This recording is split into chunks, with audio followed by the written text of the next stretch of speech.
Well, good afternoon everyone, and welcome to the second in our exciting lineup of QI Connect WebEx sessions for 2015. My name is Brian Robson and I am the Executive Clinical Director here at Healthcare Improvement Scotland. This series came from a request from our national clinical leads here at Healthcare Improvement Scotland to connect frontline clinicians interested in quality improvement with international leaders in the field of improvement from across the world. They asked that we make the sessions short, accessible and recorded to allow access at a time that suited them. We've expanded out our audience, as you'll find out just in a moment, beyond our clinicians to a wide range of interested parties across the world, and I'll talk you through them just in a moment. But in the first instance, let me hand you over to Jennifer. Good afternoon, Jennifer. Hi, thanks Brian, good afternoon everyone. I'm just going to give you a few housekeeping slides just to get started. If you could please just use the chat function that you see on the right hand side of the screen to communicate. I'll talk to you in just a moment. If you have any technical difficulties, such as not being able to hear the presenter speak, or if you keep losing connection, then please message the event manager using the chat function or call the number that you see on the screen. So on the right hand side of the screen you should see a list of everyone who's actually joined the call. If you wish to make a comment or join the conversation in the chat box, please select all participants from the drop down list circled in red on the slide, type your message and send. And we want the session to be really interactive, so please keep your questions and comments throughout the session. So now is the kind of fun interactive bit for us. So just to find out where you're all joining us from, so on the toolbar at the top of your screen there, you should be able to see a blue arrow, and if you can just click on that arrow, and then just click whereabouts you're joining us from.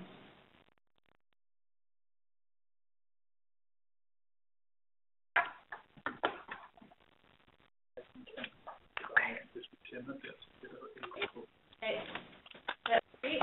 And I'm just going to hand you back to Brian, who's just going to tell you a little bit more about the countries and organisations who are dialing in.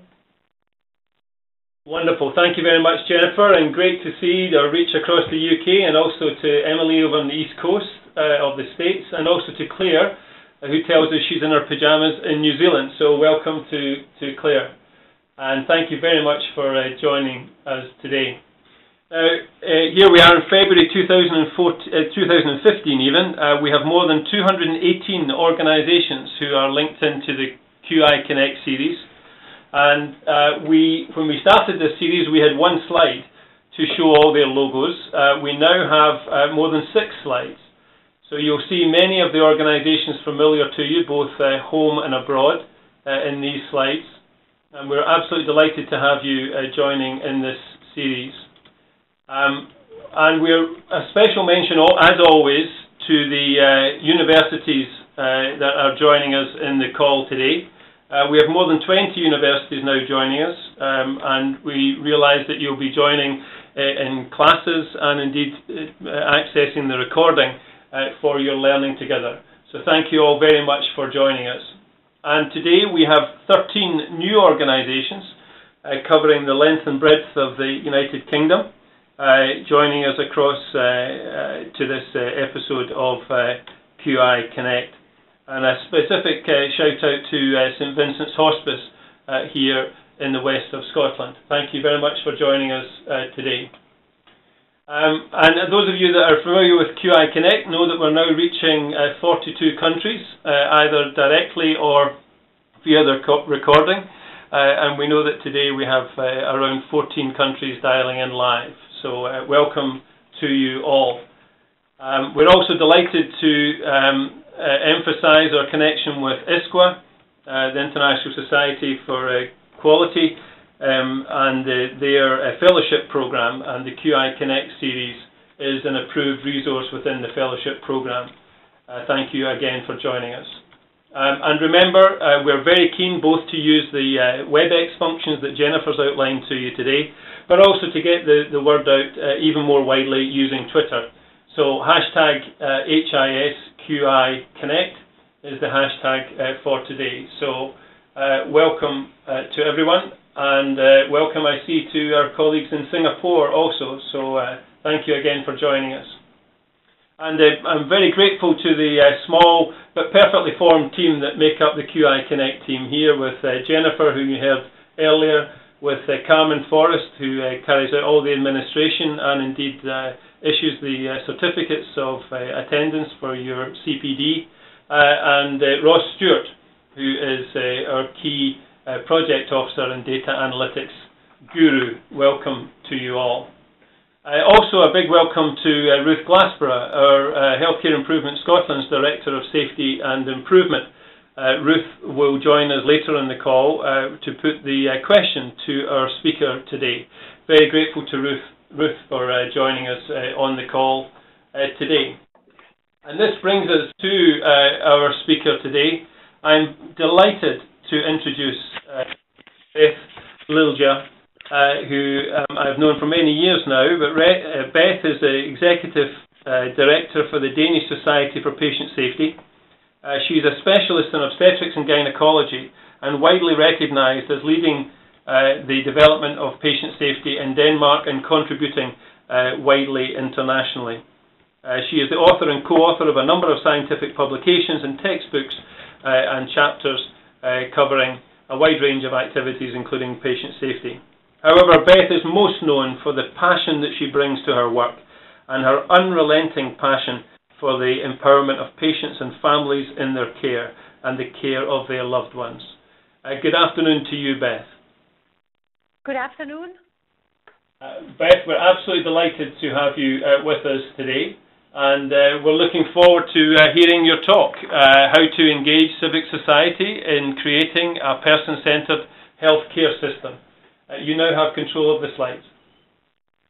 Thank you. Well, hello everyone, and I have to excuse for the very long title of my talk here. Do I know how to do this? Yes. Yes. Thank you. Well, first, just a few words about who the Danish Society for Patient Safety is.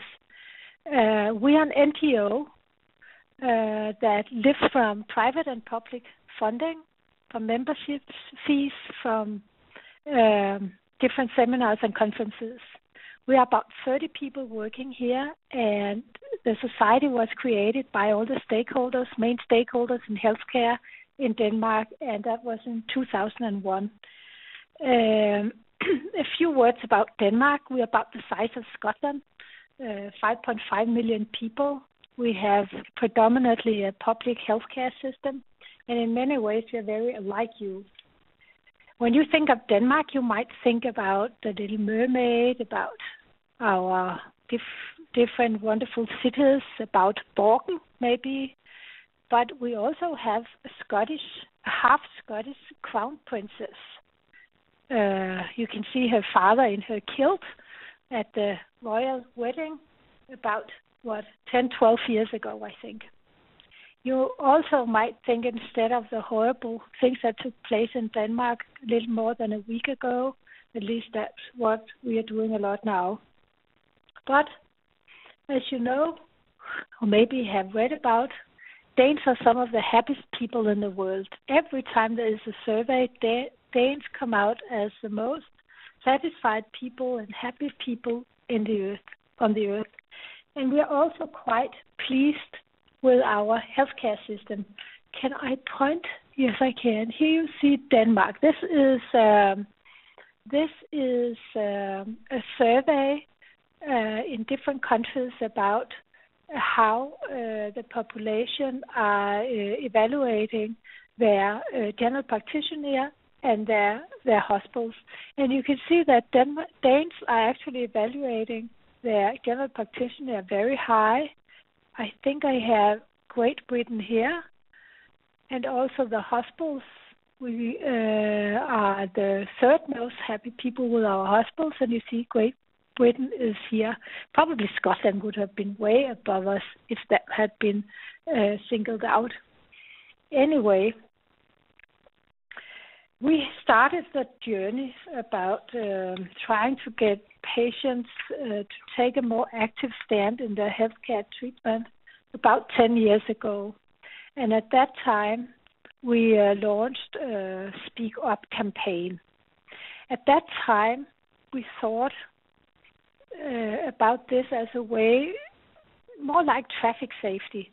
What can you do to protect yourself? So we made 10 tips for patients, a guide.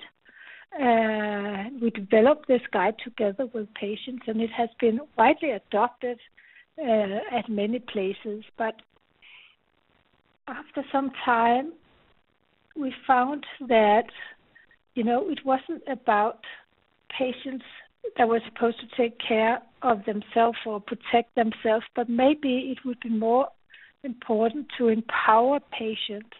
So our next step on this journey was to, we thought we should inform patients about how healthcare worked in order for patients to act in this complicated system. So we made the patient handbook that became very, very popular. It was a free book you could take when you were at a hospital, or it was at libraries and different places. And actually, we have distributed more than 250,000 copies. So if it's evenly distributed, it should be one for every 10th Danish household. Also, that has been translated.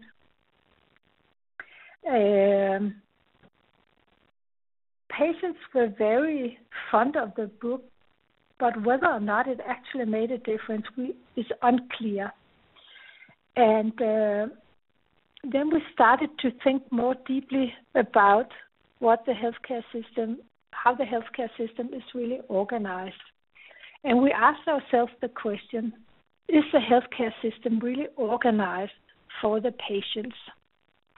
And just this morning, I had to take time off to take my mother to an outpatient clinic.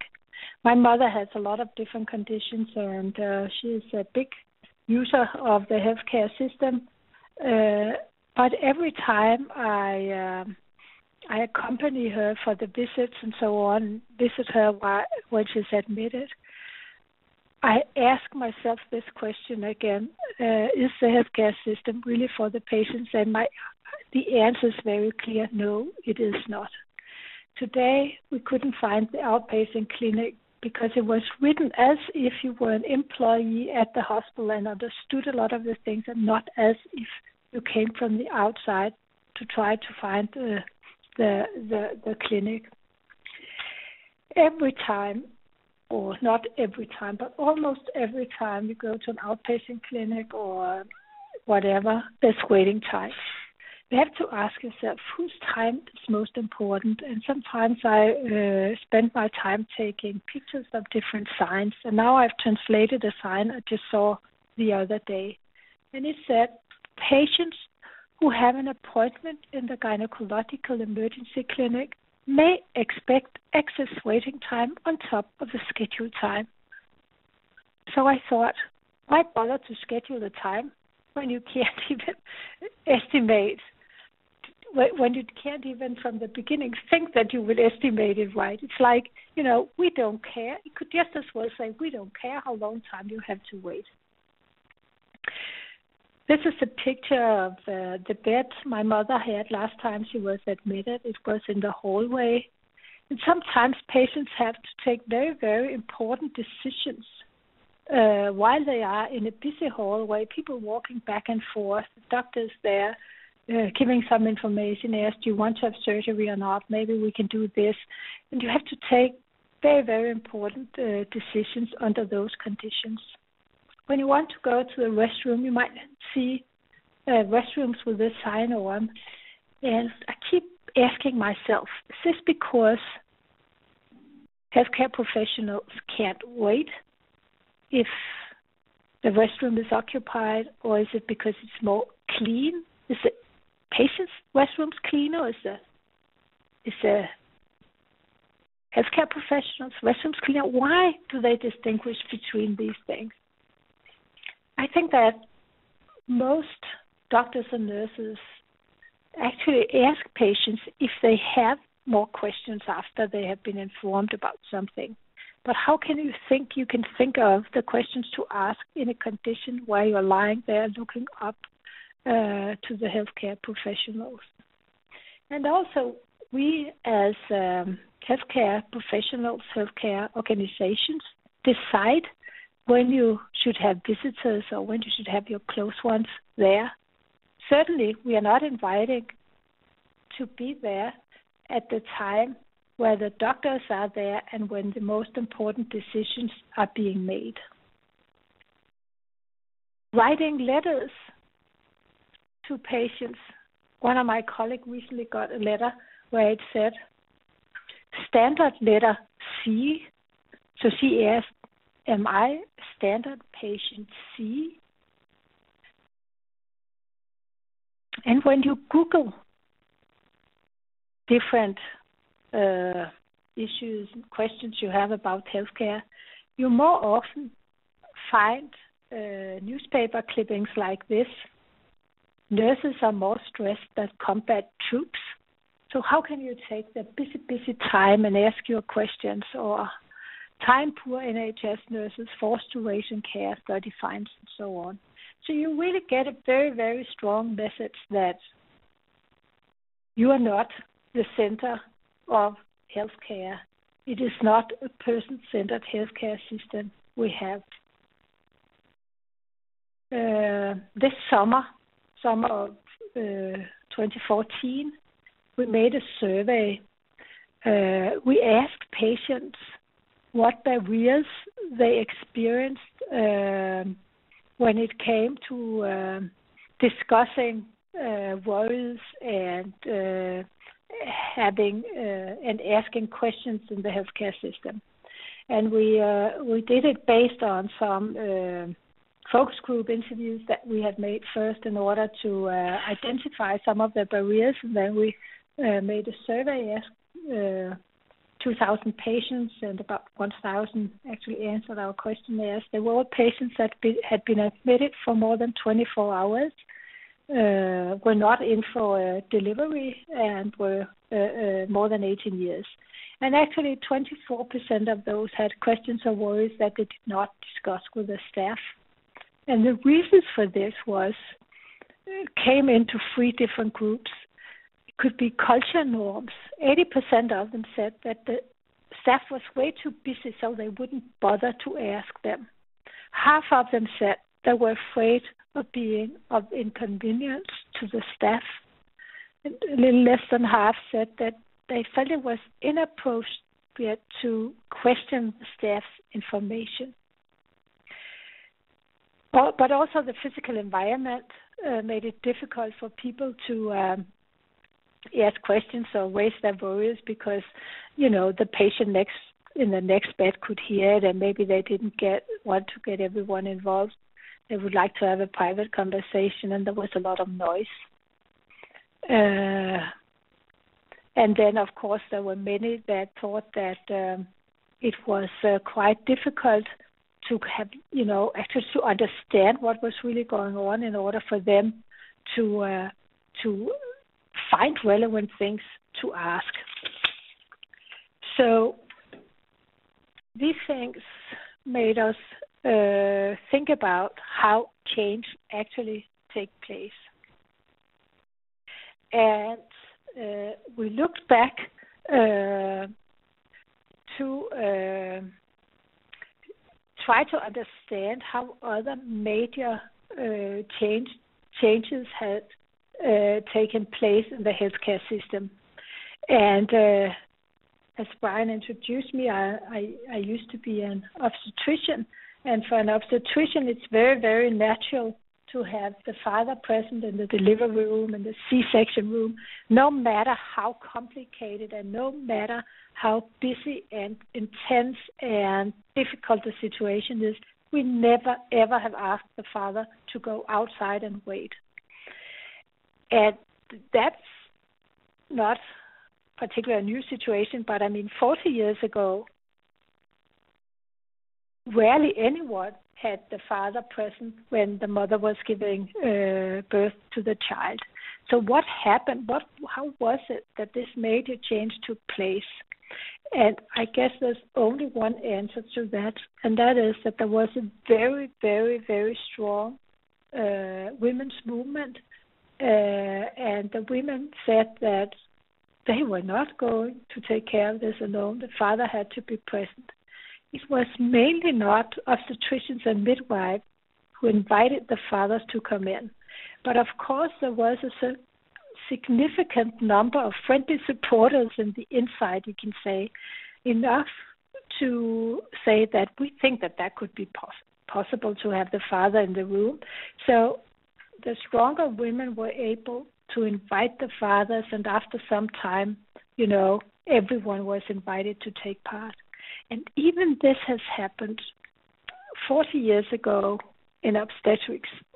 In all of the Western world, it has not spread to the department next door. If you come to cardiology, for instance, my husband had a cardiac examination once. I could not be present in the room. There was no way I could be allowed to be there for no particular reason other than that's not what we do here.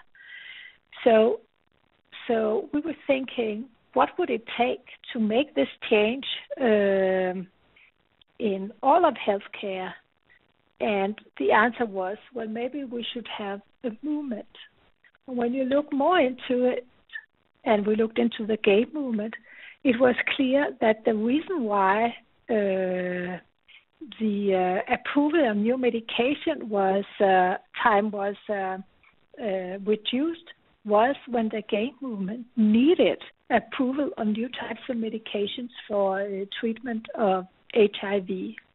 So apparently also in healthcare, social movements has the power to change things that you think cannot be changed. We looked around and was introduced to Marcel Gans, who is a professor at the Kennedy School at Harvard University.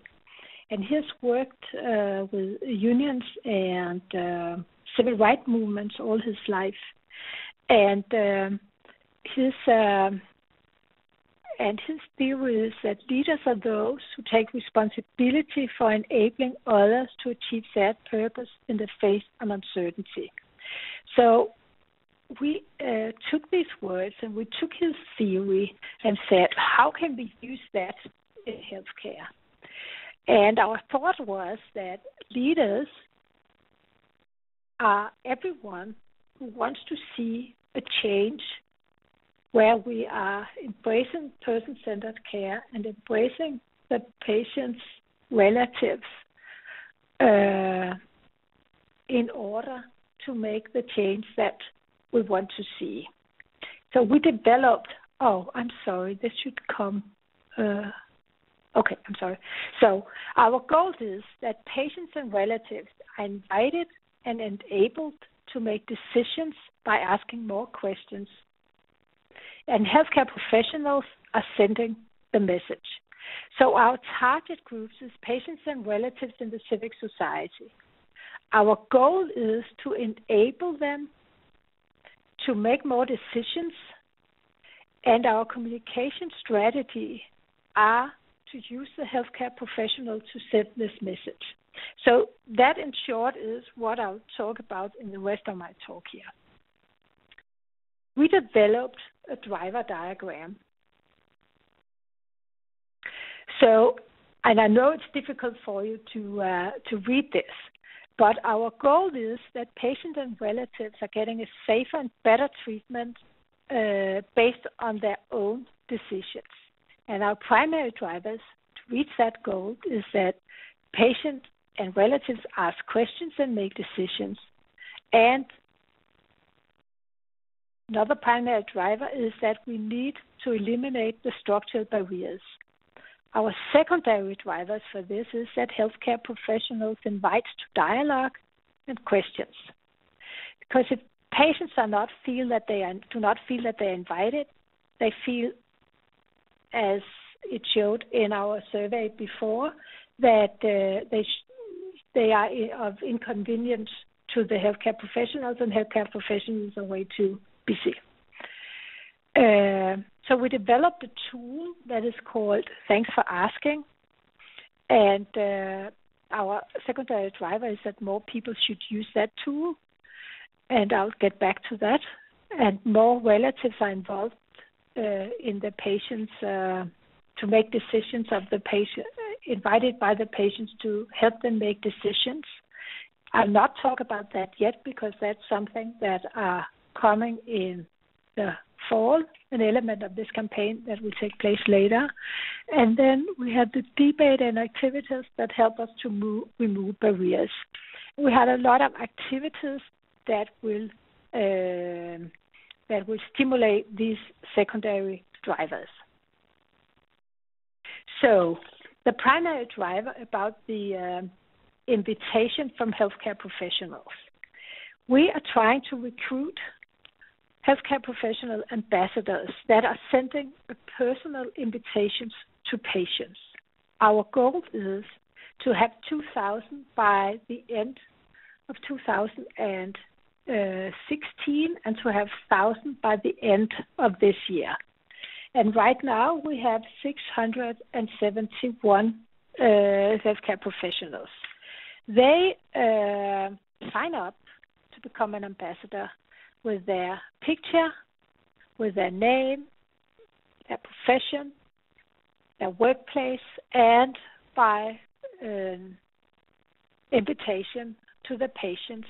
And most of them also write a personal story about why do they think that this advice is an advice that the patient should ask. And usually they use a story about when they themselves was a relative and talk about how this advice helped them in that situation. Our goal is not to have the 100,000 healthcare professionals in Denmark to sign up, but have a sufficient number that are signing up. So when the patients are Googling, for instance, a specific hospital, a specific department, one or two of the healthcare professionals that work at that department will come up as a Google ad on the same side. And that is to try to neutralize the articles that I showed you before about nurses are more stressed than combat troops.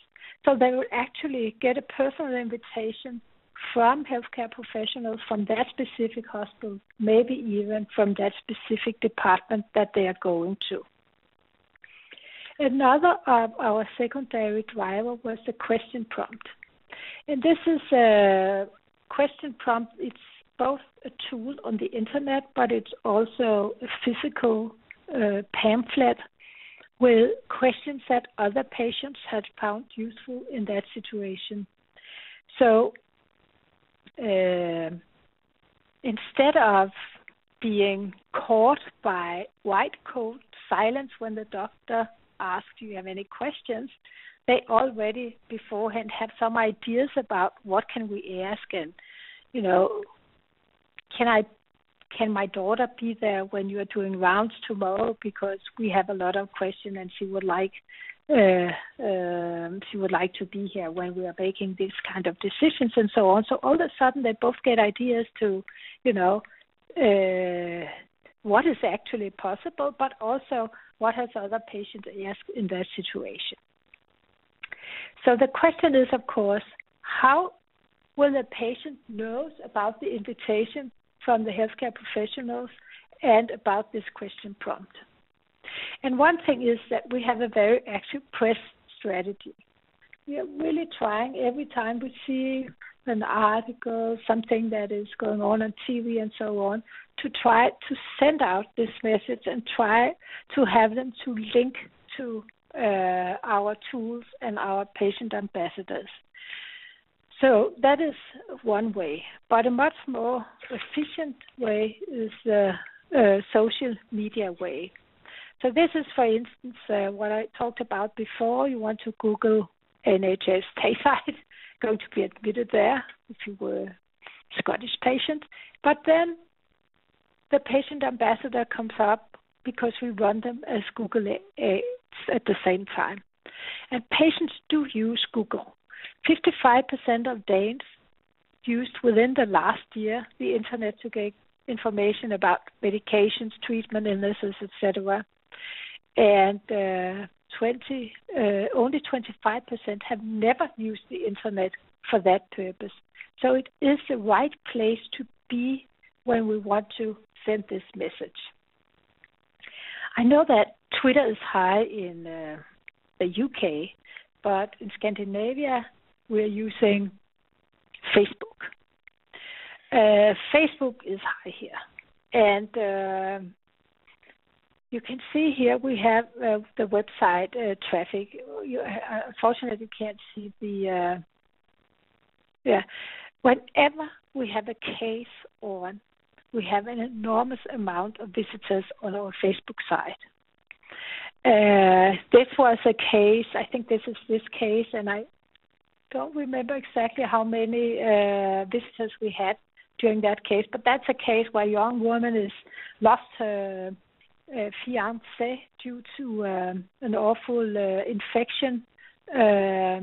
Due to an awful infection in his knee. It was a very, very simple knee operation, the menisc operation. There should have been no complications whatsoever. So that creates a lot of attention and a lot of comments and a lot of patients that are telling their own stories. And her message is, if they just had said they were sorry. This was a case we had recently that actually was exposed to about 500,000 people on Facebook. It was shared about 4,000 times, and we had more than lots of comments on it, and lots of other patients that were sharing their stories. So it really seems to be important with patient stories and with dialogue. When this really started to take off, and when patients were really commenting and writing about their own stories, some healthcare professionals also started to, our healthcare ambassadors also started to get involved in the discussion. And this is what the president from the Medical Association wrote in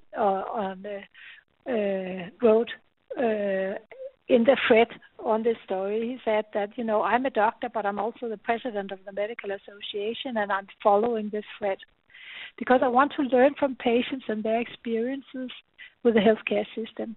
And there's so much we need to do better. None of us goes to work in the morning to ignore serious symptoms.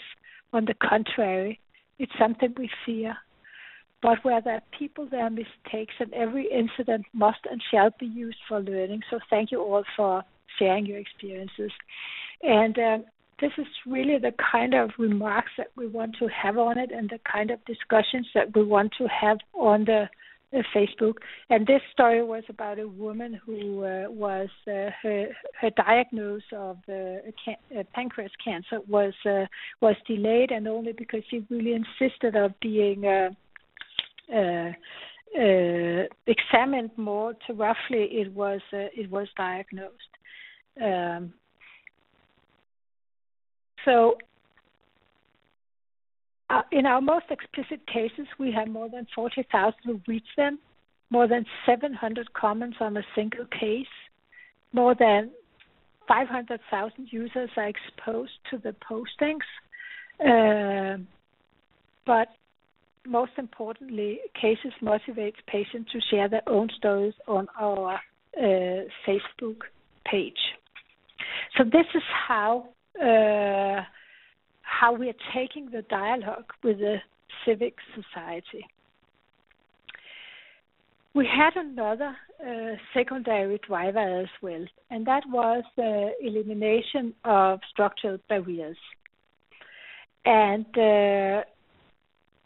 in the spring, we will identify which structural barriers that are most important for patients to have eliminated by doing what we call a discrete choice survey, where patient can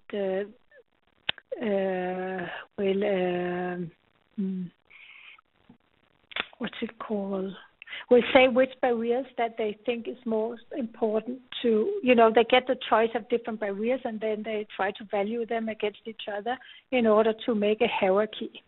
But we have started on one of the barriers, and one of the barriers is how visiting hours prevent patients from being together with our close ones at the time where we most need them. And we have done that by public discussion of the reason for having visiting hours and by looking into all hospitals, surgical and internal medicine departments visiting hours. And this is a little confusing slide, but the orange one was when we first looked into it, and that was in 2013. And here you can see that already then there was almost 10% of the surgical and internal medicine departments that had no restrictions in visiting hours whatsoever, whereas about 1/3 of them had pretty restricted visiting hours between 5 and 10 hours per day. And we repeated the survey in 14 and in 15. And you can see that actually it has doubled the number of departments that had eliminated visiting hours and welcome relatives to be present all the time. And it has also been increased the number that has very small restrictions, a few hours within 24 hours a day.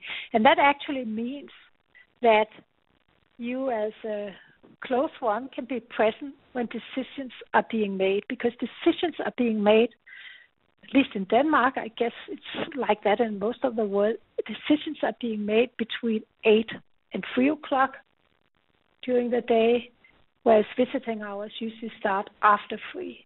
But now it seems like patients can have their close ones while decisions are being made, and we will keep following this, and we will keep trying to eliminate the places that still have visiting hours. And the more places the visiting hours are being taken away or being eliminated, the easier it is to get to the rest of them. So, in conclusion now, these are the challenges. It seems like it's difficult to find stories that stimulate a constructive dialogue for change. It's easy to find stories that stimulate aggression against healthcare, but we want to identify the stories that stimulate a constructive dialogue, and we are working on that all the time, but that's something that we are very aware of these weeks. We are making a survey now where we will ask the patients whether or not that they find that the advices that our healthcare professionals are giving patients are credible. Do they really believe that they mean what they are saying? And we wonder whether the splash we are making in the sea is big enough to actually create a more powerful social movement. And we are thinking, are there other movements, social movements at the time in Denmark right now that we can join forces with in order to strengthen our belief in success? And then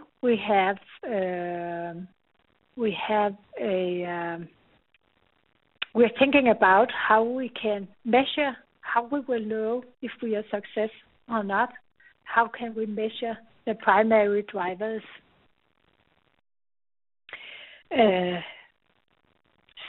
But we hope that we soon will see a very, very powerful social movement that can change the healthcare system.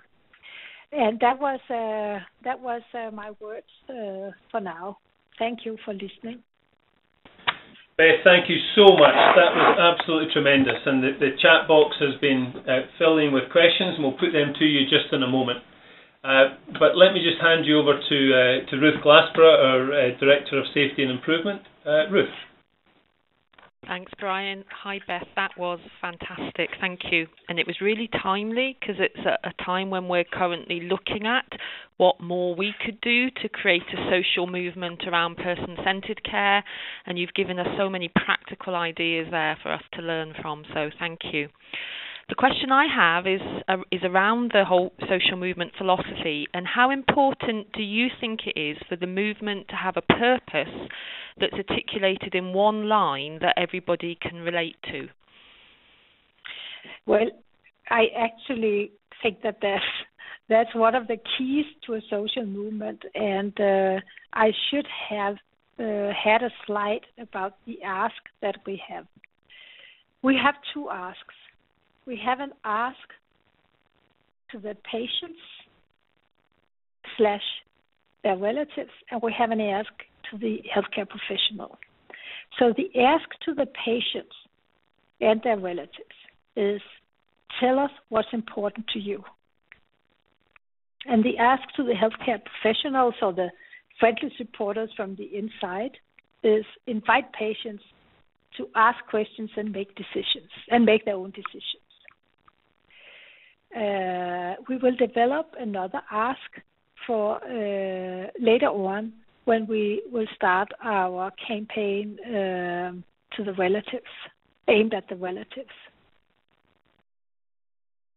Does that answer your question, Ruth? It does, but so basically what you've got is a very clear ask, but segmented to the patient, the professionals, and then you'll be putting something in separate for the relatives. So you're targeting the different populations slightly differently. Yeah. Great.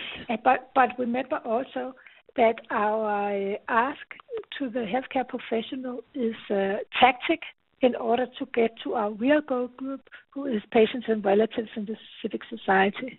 Uh-huh. Thank you. Thank you very much, Ruth.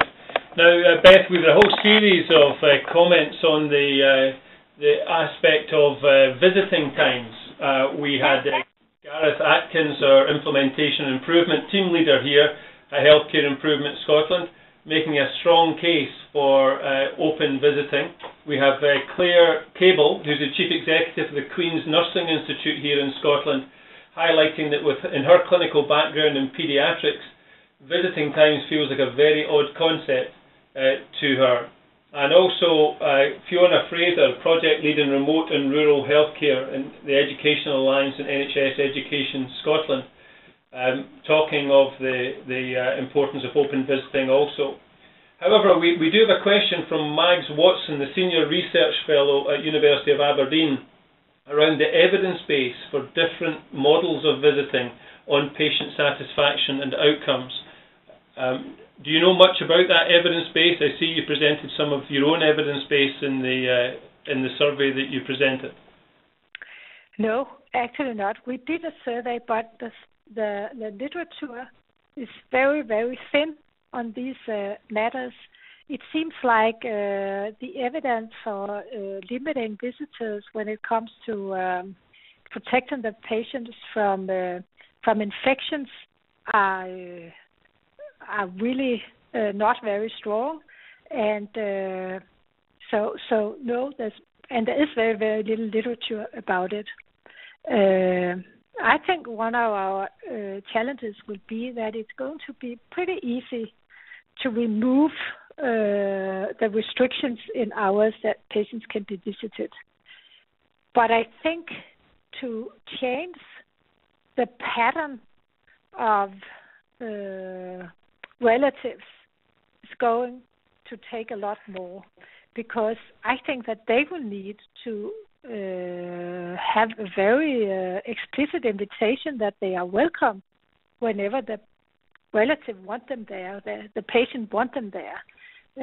I think that's going to take some time, and I think we need to look into that, and we need to find a way to measure and follow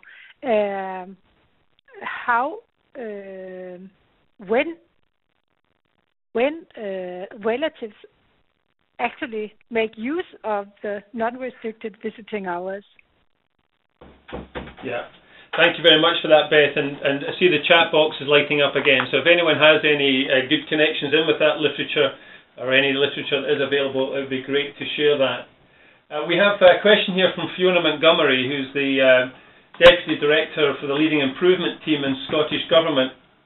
Fiona's asking, when you're surveying patients, did you only ask about the experience of the service provided, or did you ask what services patients would like? Having an excellent service that is not really what the patients would like may not be very useful. So did you also ask the patients about the services that they would like? No, we did not do that, and that I can see that could be very useful as well. Maybe you can do that and we can look into your... There you go, Fiona Montgomery, stay awake, sharpen your pencil, that's something for us to do. A question here from Maureen Bruce, Deputy Director of Care Support and Rights Division in the Scottish Government Population Health Division. Welcome to the call, Maureen. Maureen was asking, did you explore the barriers within healthcare professionals to such things as engaging with patients around their questions and such things as visiting? What barriers might the professionals have put forward as a reason? No, we did not, but we did something else. We asked healthcare professionals that had been patients or relatives themselves and asked what barriers they experienced as patients or relatives. And they were much more explicit and about the barriers and much more, sensitive to them and critical of them. And that gave us material to discuss in the focus group where it was lay patients. But we did not survey what barriers the professionals experienced. Yeah, thank you very much, and also some thanks in the chat box for being so honest about knowing that there isn't the data there today. I've got a question here from Janet Wildman, the Research Associate at NHS Improving Quality. And Janet asks that they are looking at how best to evaluate large-scale social movements. Can you offer any tips about evaluation? Right now, we have had meetings with experts in evaluating these things from every possible field, and it is difficult to find a way of evaluating it and measuring it. But where we are at this very moment is that the structural barriers, we can measure those. We can measure whether they are present or not, or whether they are decreasing or not, and so on. That we will do. When it comes to engagement of patients or activity, how active they are during a consultation or a meeting and so on, we have tried to try to find a way to do observational studies, but it turned out to be extremely resourceful and extremely difficult. We wanted to maybe observe 50 random consultations per month and then follow it over the time course of 3 or 4 years. But we had to give that up. So right now we think what we will do is to do a questionnaire survey on random doctors and nurses and ask about the attitude and their experiences with involving patients, knowing very well that this might not be the truth, but the change in their attitudes over time and the change in their self-reported experience over time could give us some of the answers to whether we're moving in the right direction or not. So this is where we are right now with this. If some of you have other ideas or know of other methods, it would be great. We also talked to people that said what you could do was in a consultation, if you tape the consultation, every 15 seconds, you should make a note of who was talking, the doctor or the patient, and the patient should talk more time than the doctor. Some people have tried that in some groups, but also that's extremely resourceful, so we don't think we can do that. But ideas are welcome. Please write to me if you have knowledge, ideas on this. Thank you very much for that, Beth. And I see there are some ideas coming in the chat. And just for everyone's awareness, we will be following up with Beth around the questions that we don't get to on today's call. But here's one from Mike Kelly, the Development Lead Psychological Services in NHS Fife. How empowered do the staff groups need to feel to risk or attempt to increase dialogue with patients and carers? So how empowered or enabled do the staff need to feel to have those conversations? Yeah, good question. Does he have a good answer to it also? He may very well do, Mike. If you have an answer, you can type it into the box. It probably follows on to another question, actually, which comes from Richard Norris, the Director of the Scottish Health Council, where he asks, do the ambassadors get training, and if so, what sort of training do they get? No, they do not get training, and we were very careful by selecting the first ambassadors because we wanted to get the ambassadors that, that would be recognized in the field as some that were front runners on these matters. We would have been concerned if we had, if you just signed up for this as an act of, I guess my boss wanted me to do that or something like that. So we wanted those that really shared these values. And those are the ones we are looking for. And that's why it's not about having as much as possible, but it's about having the right people there. And how do we know if they share our values or not? And the way we try to identify them is through our network. We have done, like you, some huge improvement programs and have contacts with a huge amount of healthcare professionals, many places. And by that, and by using that network, we have been able to identify a lot of the ambassadors that we would like to sign up for it. Thank you very much for that. We also have a question here from Sharon Hamill, who's Head of Corporate Affairs and Engagement at the Scottish Ambulance Service. Sharon's asking about the digital activity, and she says, in your digital activity, did you work with organisations out with healthcare, e.g. housing, in order to reach and build relationships with your target audience? Can I have that question again, Brian? Sure, of course, Ben. So Sharon's asking, in your digital activity, did you work with organisations out with healthcare, e.g. housing, for example, housing? Not directly. In designing this, we talked to lots of other types of organizations, but we didn't really work with them. And our next step would be to work with patients' organizations, but it's still within healthcare. I think we could learn a lot from going outside healthcare and work with other organizations and learn from them. We did have contacts to internationally to one of Marshall Gant's classes with the people in that class on how they did, but that could be a great idea, and we could probably learn a lot from that. Thank you. Thank you very much.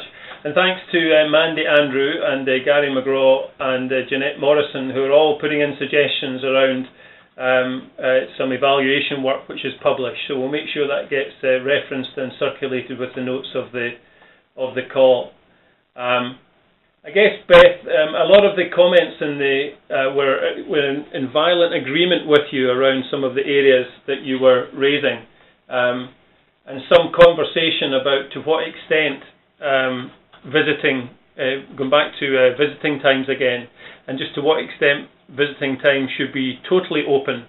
Do you see any downsides to open visiting at all? But I think that you can always find examples where it can be difficult. We are in a situation where we'll soon have hospitals with single rooms only. And the most single rooms the more easy it is to apply this politics everywhere. I have often heard that, if, that when relatives are very nervous, they get very aggressive, and, so on and so forth. I do not remember one incident from my time as an obstetrician, although it has been extremely tense. The child about to be born's heartbeat was awfully risky and so on. I have never remembered really inappropriate behavior from any visitors or fathers or families and so on. So I really can't see what the downside should be. You have to think that today patients are not lying in their bed to get a lot of rest. I mean, we want them to get up and going. I mean, a few hours after a knee operation, you have to get the patients up and walk. So, of course, they can have a visitor without disturbing the patient in the next bed by walking out the door, by taking the bed outside, or if someone is going to have a procedure in the bedroom or something like that. So I think that there's actually a lot of solutions to most of the challenges that it can be. But I'd like to hear if there is something that we haven't thought about. Great. Thank you very much for that, Beth. One final question here from Mark Dooman, the Director of Monmouth Partners in London. Thank you for the question, Mark, and thanks for joining today. Mark was saying, do you have an overall measure or set of measures looking at patient or people's self-reported ability to be activated or engaged? Do you have any measures around how activated or engaged patients or people are?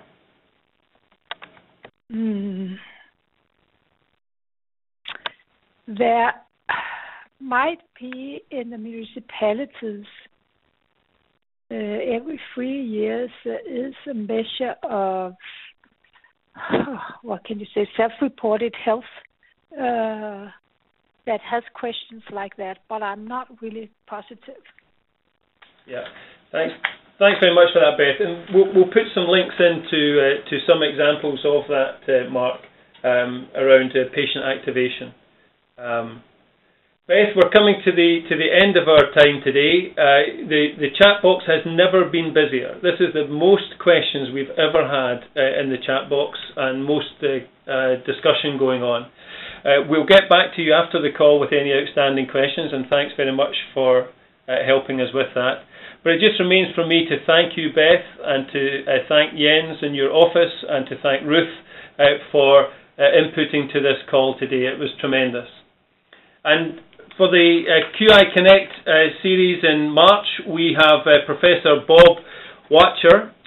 Bob is he's the individual that coined the phrase the hospitalist back in 1996. He's the father of the hospitalist movement in the United States. And for the past 7 years straight, Modern Healthcare magazine has named him one of the 50 most influential physicians in the United States. And his blog, Watcher's World, is one of the nation's most popular healthcare blogs. And he has now written a new book, The Digital Doctor, Hope, Hype and Harm at the Dawn of Medicine's Computer Age. And Bob will be taking us through the highs and low points of digital healthcare. So I look forward to speaking with you all on the 27th of March. And thanks once again to our colleagues in Denmark for their time with us today. Thank you very much.